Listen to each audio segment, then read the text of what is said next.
A 9-year-old boy was brought into a courtroom in Würzburg, Germany, in 1628. He wasn't there to witness anything. He wasn't there to observe. He was there to observe. He was there to confess. Within 3 days, he had given up 14 names. Within a week, he was dead. His execution was written into official records. His name appeared on lists that stretched across entire pages. And then, without pause, without hesitation, the process simply moved on to the next person. What unfolded across Europe between 1560 and 1660 claimed the lives of tens of thousands of people. But the killing was never actually the point. Something far more deliberate was being constructed. One case at a time, one body at a time, one confession at a time, a machine that required no fuel. A machine that required no genuine belief. A machine that needed only one thing to keep running: repetition. By the time it finally ground to a halt, entire towns had been hollowed out. Family lines had been wiped from existence. And every single person left standing had absorbed the same lesson. Stay quiet, stay invisible, and never, under any circumstances, make yourself noticeable. If you want to keep uncovering the documented history that gets left out of textbooks, go ahead and like this video and subscribe to Crimson Archive. Every bit of support helps us keep digging. This is the actual story of what that machine did, not the folklore version, not the cleaned-up version you were handed in school, the documented version you were handed in school, the documented version, the one with names, dates, and step-by-step procedures that are still sitting in court archives across Europe right now, and the version that explains why parts of that machine never actually stopped. The witch hunts are almost always placed in the medieval period, in the Dark Ages, in some distant era of ignorance before enlightenment arrived and corrected everything. That placement is completely wrong. These events happened between roughly 1560 and 1660 during what Europe was calling the Renaissance and the Reformation. This was the era of the printing press, of expanding universities, of international trade networks, of rising literacy rates. Martin Luther nailed his thesis to a church door in 1517. The Malleus Maleficarum came off the printing press in 1486.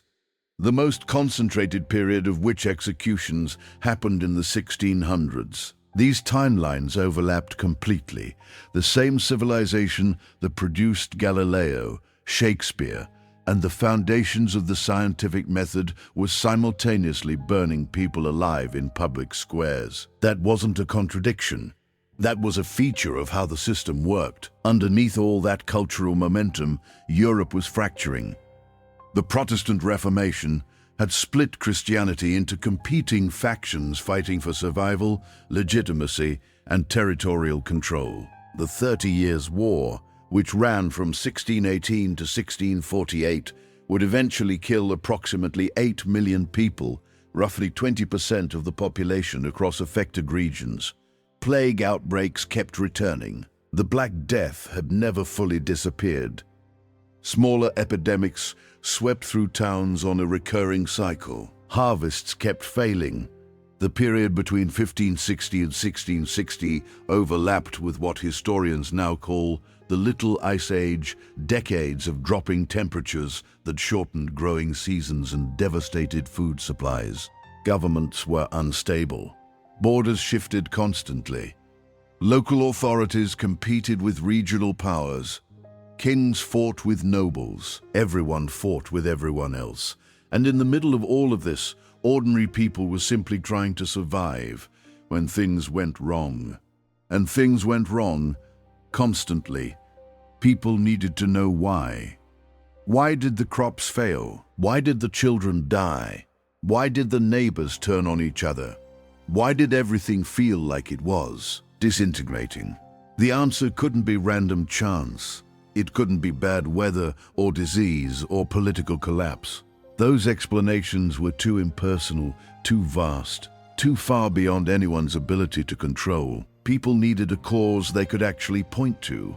They needed someone they could name the devil, not as metaphor, not as a distant theological concept, as an active present force working through human agents to destroy Christian society from the inside. This belief was nearly universal. Protestants and Catholics disagreed on almost everything: worship, church authority, the nature of salvation itself. But they agreed on this. Satan was real, his servants were real, and they were living among ordinary people, disguised as neighbors, working quietly toward the destruction of everything. When crops failed, it wasn't the weather. When children died, it wasn't disease. When communities came apart, it wasn't politics. Someone had caused it, and that someone was close by.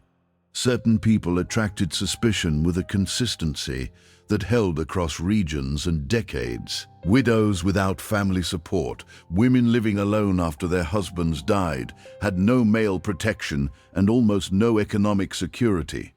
They were visible and they were vulnerable. Folk healers who used herbs and traditional remedies had practiced for centuries, but those same practices were now being reframed as demonic. Midwives who were present when births ended in tragedy became explanations for the tragedy itself, given that infant and maternal mortality rates were extraordinarily high. People who had argued with neighbors over property, livestock, or unpaid debts, people who skipped church, people who were simply disliked, sometimes with no clear reason, just years of accumulated resentment or quiet unease.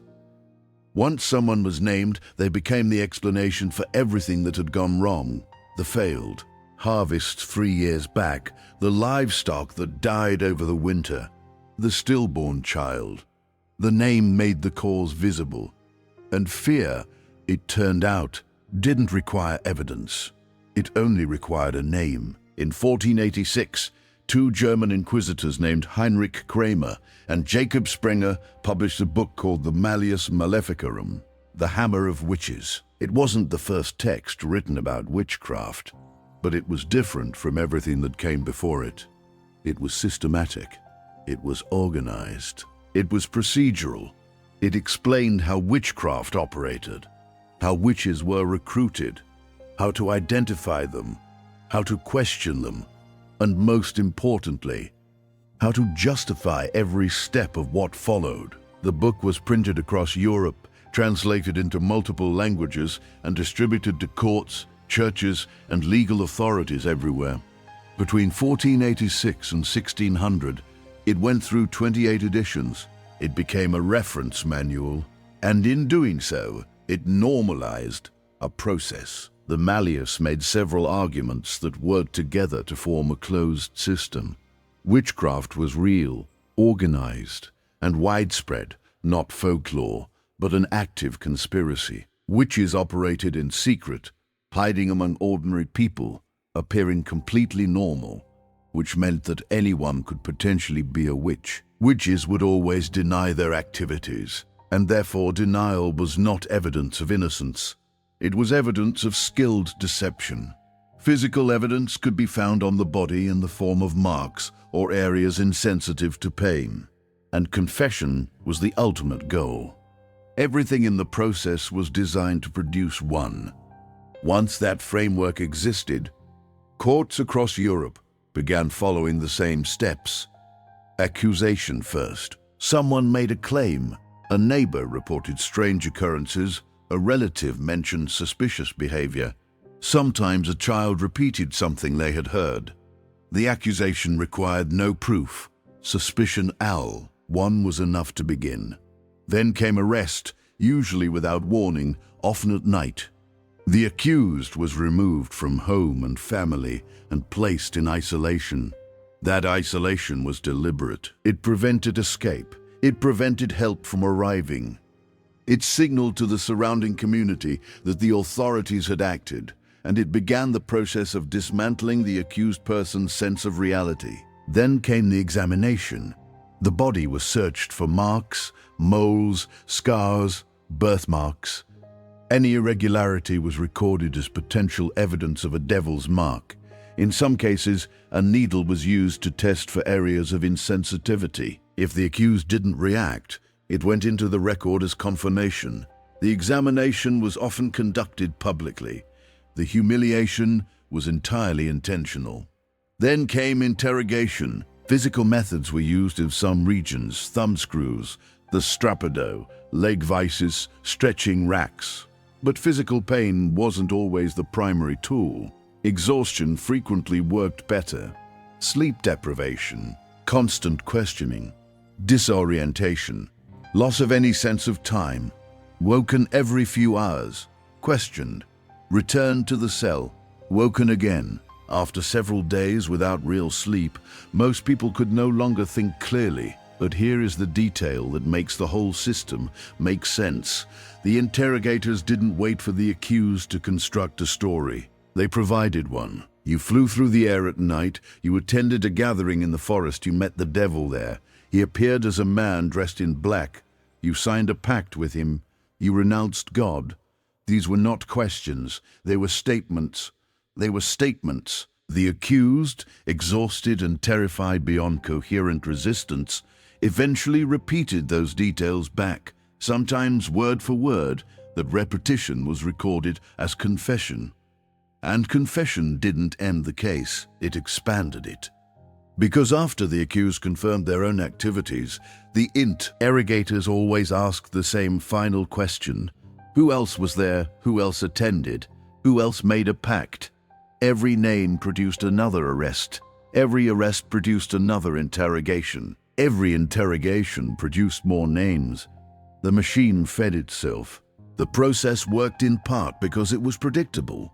The same steps played out in village courts and city tribunals, in Catholic territories and Protestant ones, in wealthy regions and poor ones. Everyone watching knew exactly what would happen once an accusation was made. And that knowledge reshaped behavior across entire communities. People stopped defending their accused neighbors because defending the accused made you suspect. People stopped questioning the authorities because questioning the process made you suspect. People learned that silence was the only position that offered any safety at all. Prince Bishop Philip Adolf von Ehrenberg oversaw one of the most concentrated witch hunts in European history. In just 5 years, at least 900 people were executed in his territory alone. The accused came from every level of society. Children as young as 7, university students, priests, city councillors, the vice-chancellor of the university, relatives of the very judges overseeing the trials. A document from 1629 lists 29 executions carried out in a single batch.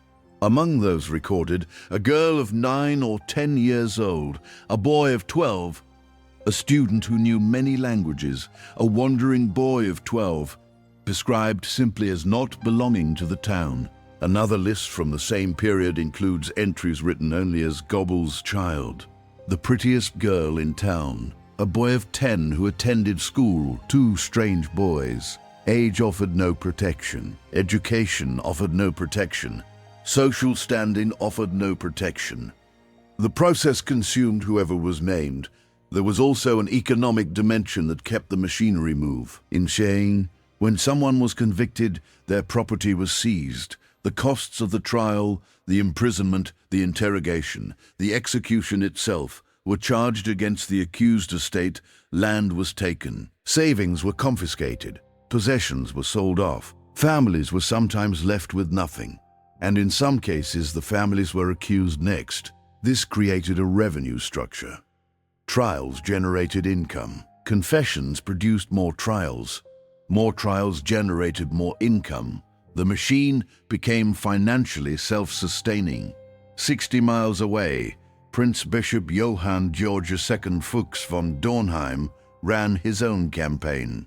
He constructed a dedicated facility, the Drudenhaus, the witch house specifically designed for processing witch trial cases, interrogation chambers, holding cells, administrative rooms where confessions were transcribed and property transfers were filed. Approximately 600 people were executed in Bamberg during this period. Among them was Johannes Junius, the mayor of Bamberg, an educated man, a respected official, accused of witchcraft in 1628. During his imprisonment, Junius managed to smuggle a letter out to his daughter Veronica. That letter still exists today. In it, he described being shown the instruments before they were used.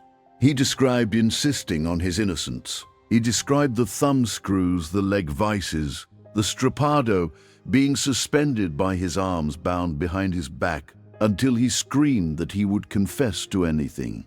They lowered him and gave him time to compose himself. Then they asked him their questions. Where did you meet the devil? What did he look like? What did he promise you? Who else was there? He gave them exactly the answers they were looking for. He described a gathering in the forest. A man dressed in dark clothing. He gave them names. Every word of it was invented under the pressure of what had been done to his body. He closed that sedper. He left it to his daughter with this. They say I have confessed, and that is true. But how I came to confess, God in heaven knows. It is all falsehood and invention. He was burned alive 3 days after writing those words. What happened in Würzburg and Bamberg repeated itself across dozens of locations. Trier recorded approximately 368 executions between 1581 and 1593. Elvanven recorded approximately 430 between 1611 and 1618. The Basque region saw approximately 7,000 people investigated, though skeptical inquisitors prevented most executions there. Scotland recorded approximately 4,000 executions between 1560 and 1707. The numbers differed, the legal procedures differed, but the core sequence never changed. Accusation, isolation, is interrogation, confession, execution, new accusations. The executions were public events, town squares, designated grounds, crowds of hundreds. The condemned were often transported through the streets in carts before reaching the execution site. The method varied by region. Burning at the stake was most common in German territories, hanging in England and Scotland, sometimes both in sequence. These events could last for hours. They were designed to be witnessed. The people watching were not there to mourn. They were there to learn. They were learning that an accusation was more dangerous than actual guilt, that defending someone made you a target, that the process was more powerful than innocence, that asking questions was a risk not worth taking, that survival required stillness and silence. The executions were a public lesson, and that lesson was reinforced every single time the process repeated itself. The system didn't continue because everyone genuinely believed in witchcraft. It continued because it had become self-justifying. Each execution proved witches existed. Each confession proved the interrogation methods were effective. Each new accusation proved the threat was ongoing. Courts pointed to confessions as evidence. Officials pointed to executions as results. Communities pointed to the next name as justification. Questioning the system would have required admitting that previous executions had been wrong. That admission never came from within. One of the most disturbing elements was the role of children. They were considered vulnerable to demonic influence, but also thought to be less capable of deliberate deception. In some cases, children's statements triggered mass proceedings. In Sweden in 1668, accusations made by children led to approximately 300 people being accused in the village of Mora, with around 85 executed. In Salem, Massachusetts in 1692, accusations from young girls set off the trials that most people today recognize by name. Children were questioned with leading prompts. They were given encouragement when they said the right things. They learned quickly what the adults around them wanted to hear, and then they said it. The collapse, when it came, wasn't driven by compassion. It was driven by self-preservation.